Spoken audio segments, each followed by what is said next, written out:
A mensagem de Cristo à igreja de Éfeso, registrada em Apocalipse 2, 1-7, é uma comunicação divina rica e profundamente instrutiva. Longe de ser uma carta monolítica, ela se desdobra em uma estrutura clara de 3 partes. Um reconhecimento detalhado das qualidades da igreja, uma crítica central e penetrante, e uma promessa gloriosa para aqueles que perseverarem. O objetivo deste resumo é dissecar esses 3 temas principais, oferecendo clareza e insights para o estudante dedicado das Escrituras. Obras, perseverança e zelo pela verdade.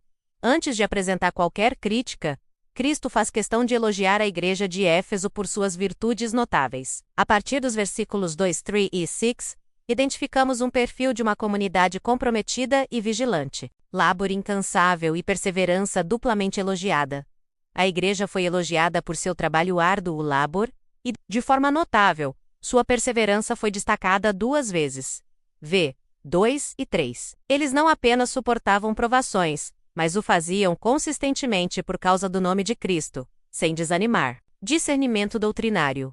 Os efésios não toleravam homens maus e ativamente puseste à prova os que a si mesmos se declaram apóstolos e não são. Eles exerciam um julgamento teológico rigoroso, protegendo a comunidade de falsos ensinamentos e garantindo a pureza da doutrina, posição contra o mal.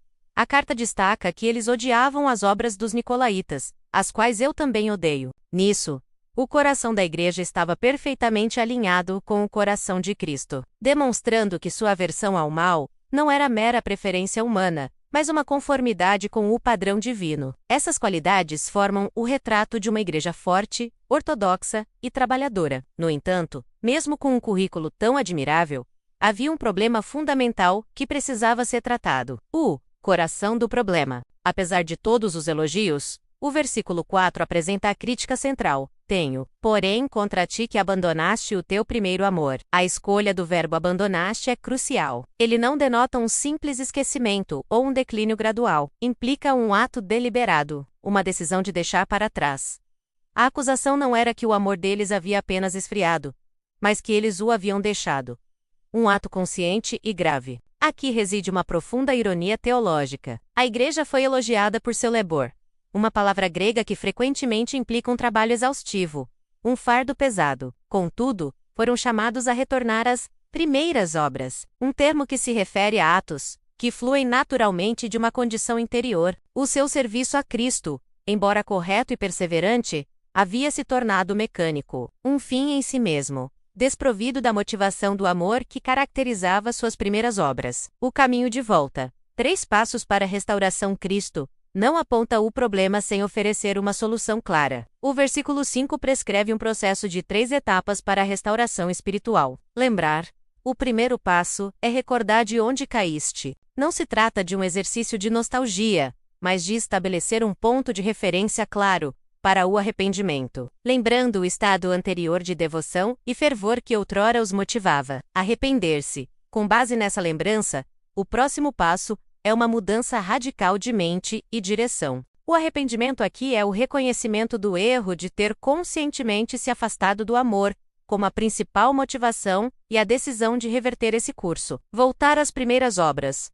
O arrependimento autêntico manifesta-se em ação. O chamado não é para fazer mais coisas, mas para retomar as práticas que são a evidência do amor. É um chamado para substituir o labor exaustivo pelas obras que brotam de um coração restaurado. A advertência que acompanha esta instrução é severa.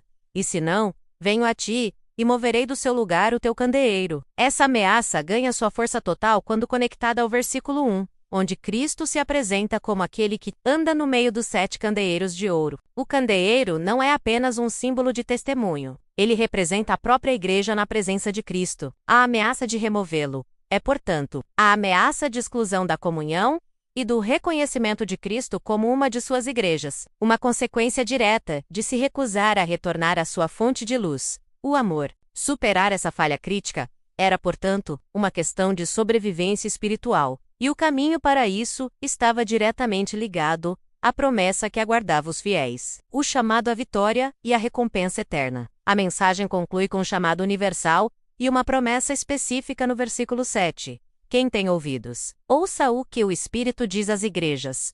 Ao vencedor. O vencedor no contexto desta carta, é aquele que ouve a advertência e enfrenta o desafio específico de Éfeso.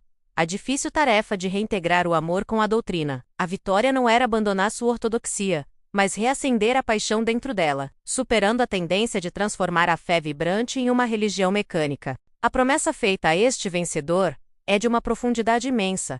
A ele será dado o direito de se alimentar da árvore da vida, que se encontra no paraíso de Deus. Esta linguagem remete diretamente ao jardim do Éden e à comunhão perfeita com Deus, que foi perdida na queda.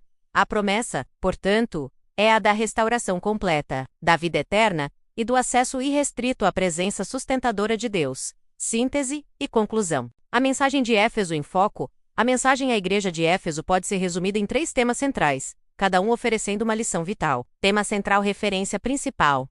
Lição essencial para o estudante: elogios. Apocalipse 2.